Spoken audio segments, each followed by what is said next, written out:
C'est autre chose, oui. C'est tellement caractéristique, c'est tellement important. Si vous m'écoutez, c'est tellement important de représenter des choses réelles qui traduisent l'identité de la nation ou du peuple, comme vous voulez, dans les films de base. Alors chez les Américains, il y a plus que ça. Chez les Américains, il y a soit Washington, soit Benjamin Franklin,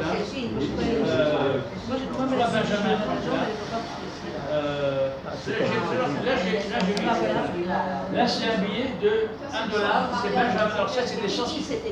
Oh, écoutez là, regardez, on va plus en sortir. Alors là, regardez, là vous avez, il y a que des billets illustrant des scientifiques illustrent ça veut dire Moscou. du pays. Là c'est Benjamin Franklin qui, comme vous savez, a inventé le partenaire. Pas le russe. Voilà. Albert Einstein. Alors c'est Israël qui a récupéré Albert Einstein, alors qu'il a refusé la position d'Israël. Hein, il a fabriqué. Alors là c'est la Pologne qui évidemment ne veut pas qu'on oublie que Marie Sklodowska-Curie est une polonaise. Et la France qui dit ah ben non mais c'est en France qu'elle a. Alors là il y a encore Curie mais ils ont mis Pierre Curie qui lui était bien français derrière. Voilà. D'ailleurs ils sont enterrés en cyclopenthe. Vous savez que c'est important. Pour la Pologne. Ce type me dit quelque chose. C'est qui celui-là? Alors ça me rappelle quelqu'un. Alors ça c'est quoi? Ça c'est. On dirait Albert Camus mais. 1000 shillings. Ça c'est. Non, ça c'est autrichien, je crois. Parce que sa tête me dit quelque chose. Hein. C'est pareil. Enfin, c'est des scientifiques. Hein. Ah non, ça y est, je crois que c'est. Ça, je crois que c'est Niels Bohr. Et lui, c'est. Je sais pas, peu importe, c'est bon. Alors, c'est tellement. Alors, les Américains, non seulement ils mettent des figures là, mais ils mettent même des choses qui traduisent leur valeur, comme on dit. Les billets américains, ils portent au dos In God, on porte deux choses. Et pluribus unum. Nous sommes un dans la diversité. C'est ça une nation. Une nation, une dans la diversité des peuples qui la composent. Et pluribus unum, c'est du latin. Dans les pays américains. Et pluribus unum. Voilà. Ça c'est un. Et au dos, il y a marqué In God we trust. Nous avons confiance en Dieu. In God we trust, c'est pas nous croyons en Dieu, c'est en Dieu nous faisons. En Dieu nous mettons le confiance. En Dieu nous mettons le confiance. In God we trust. Nous avons foi en Dieu, c'est ça. Donc d'un côté, vous avez et pluribus unum, de l'autre, In God we trust, et il y a Benjamin Franklin. Alors c'est tellement important qu'il y a, ça c'est un faux billet de $200. C'est tellement important cette idée de représentation que qui est-ce qui est représenté sur ce faux billet? C'est Bush. Donc les gens qui ont voulu se moquer de Bush, ils ont même mis sa bobine sur un faux billet américain de $200. Voilà. C'est pour dire que c'est important. C'est important. Alors que dans le nôtre, c'est quoi tu m'avais dit là, celui-là par exemple? J'ai jamais regardé vraiment les billets. Là c'est une vague construction, c'est pas où c'est un vague pont. C'est où imagine. Voilà. Et oui, c'est vrai. Attends, une vague construction, peut-être que ça, tu vois, ça représente. Ça représente une construction idéale. C'est pas une construction qui existe quelque part. Dans le Midi, en Catalogne, en Rhénanie, non. C'est une construction idéale, abstraite, désincarnée. On est dans le désincarné, c'est ça que je veux dire. Avec l'euro, on est désincarné. C'est pour ça que l'équipe de France... Il est interdit de garder des billets. Hein. Alors, l'équipe de France qui joue au tournoi des nations, c'est devenu les Bleus qui jouent dans l'euro. En plus, c'est l'euro. Alors maintenant, j'ai un autre exemple. Ça, c'est deux exemplaires d'un franc français. Mais un franc ancien, c'est devenu un centime. C'est une pièce de guillaume. Hein. Regardez bien. C'est tellement important. Bon, là, c'est identique. Est-ce que tu vois une différence ici? Non. Alors, regarde bien au dos, dis-moi s'il y a une différence. Ah oui, bien sûr. C'est la française. Voilà. Alors je les fais passer, mais attention, c'est précieux, on ne peut pas les prendre. Alors donc ça, c'est des vieilles pièces d'un franc d'aluminium. C'est les fonds de Vichy. Voilà.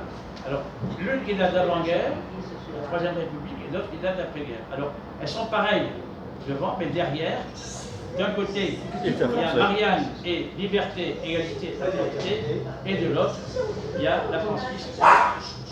Travail, famille, patrie. Je vais passer. Je crois que j'en ai vu et utilisé quand j'étais tout petit. Bon, Maria, tu récupères le Oui. C'est ce que j'avais. Alors, je vais. On va regarder ensemble pour aller plus vite. Voilà. Si je le mettais à l'endroit, ça serait mieux. Oui, parce que là, on a bien débordé. Papier. Voilà. Francisque, ouais, la Francisque. La Francis, t'aurais rappelé alors. Non, mais Francis, il devrait surtout regarder, il aurait voulu jouer la vie. Je sais pas. En faisant du hors-sujet. Il a un En faisant du hors-sujet.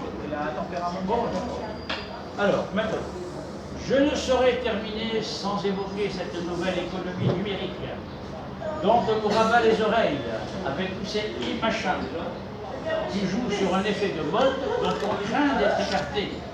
Ces réseaux sociaux sans vrai contact physique, les gens menacent certaines personnes sous des faux noms, sauf quand la police les découvre et les arrête, à leur grande surprise.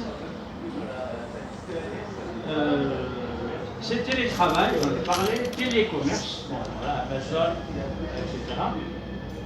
Télépublicité, téléjournalisme, téléenseignement, télémédecine maintenant. Pendant le confinement, je voulais prendre un nouveau avec mon dentiste. C'était. Quelle horreur. Le dentiste, il faut bien qu'il vous ouvre la bouche pour voir ce qu'il y a dans la bouche. Hein. C'est pas en envoyant une photo virtuelle qui va imprimer sur une imprimante, voilà, sur l'imprimante 3D. Voilà. Bientôt télédroit, hein, et les cyberbanques. Bon. Les gens en téléphone, la banque, qu'est-ce que vous voulez moi je veux une banque et en pignon sur rue pour pouvoir aller engueuler mon conseiller si vraiment je suis d'accord. Cyberpropagande, cyberespionnage, c'est très important, la cyberguerre. Le virtuel qui devait punir les humains, on est passé subrepticement à des humains désunis par le virtuel. Peut-être. Je vais s'appeler maintenant. On pourrait dire encore bien des choses, alors écoutez, c'est très important sur les avatars du virtuel. Comme je l'ai rappelé au début, le cerveau humain est surdimensionné par rapport à ses besoins naturels et il permet à l'homme, dans une certaine mesure, d'échapper à la nature en y insérant sa culture, pour le meilleur et pour le pire. Cependant, le corps de l'homme est inséparable de son cerveau. Une grenouille décapitée peut survivre un certain temps, mais pas l'homme. Et les enfants loups, qui n'ont pu développer leur cerveau en communiquant avec d'autres humains, ne survivent guère au-delà de la puberté. Là, j'ai des exemples, je vais ça vous donne. Inversement, le corps agit sur le cerveau par ses nutriments et ses enzymes et hormones. D'où les effets psychosomatiques étonnants que j'ai évoqués. Oh, ma conclusion. Ah, c'est qui? Ah, bah oui, Mais le plus important, c'est ce que je veux dire. Bah oui, la conclusion. Il faut récupérer des pièces. c'est la reine Béatrix. Deux mythes peuvent nous aider à éviter les dérives délétères. Prométhée et Lucifer. Le premier avait pour usage de prendre parti des hommes face aux divinités de l'Olympe, ce qui lui valut un châtiment cruel. Prométhée. Or, la tradition occidentale est prométhéenne, car elle a hérité d'une vision de l'homme créé à l'image d'un Dieu transcendant et qui a reçu pour mission de se rendre maître et possesseur de la nature.